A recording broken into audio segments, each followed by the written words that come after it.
Okay, so I just finished unboxing the lens. Let's see how it tracks. I presume it's going to do quite well because I already do have the Apex lens and it does quite well. Now I'm very close to the lens, I might be out of focus a little bit.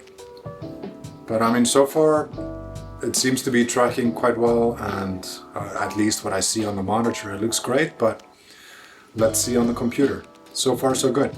So I haven't imported the footage yet, but just looking at the sides, I can already tell this lens is less distorted than the Apex. I've been using the Apex for the past year.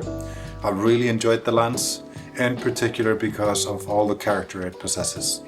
It has a significant amount of barrel distortion, and especially towards the edges. I think it might be because it's designed for APS-C. I really enjoy the look, what can I say?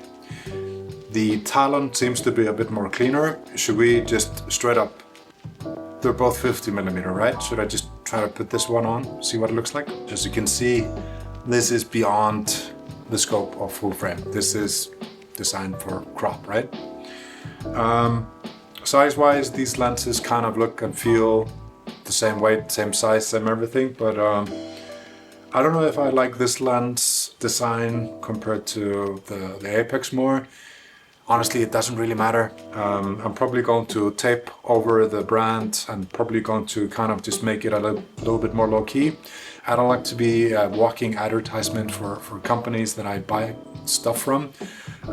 If they want to advertise through me, they're gonna have to sponsor me, or they're gonna have to pay me to officially be working with their stuff, and obviously I'm no influencer, so that's not gonna be happening. In any case, let's stick to the project here, which is how good is the 50mm Talon? Okay, we're back on the Talon. I feel like we're spoiled by choice. Right now we have so many options in terms of cameras and lenses, it's kind of ridiculous. Every single lens out there is just about perfect. I mean, just uniform sharpness throughout the frame, super well corrected, super bright. I mean, what is there left? In my opinion, character. I think character is really, really important, and I don't know, just having an image that is not like fully realistic or not like perfectly corrected, there's something about that. I really enjoy it, and I look very much forward to trying this lens out.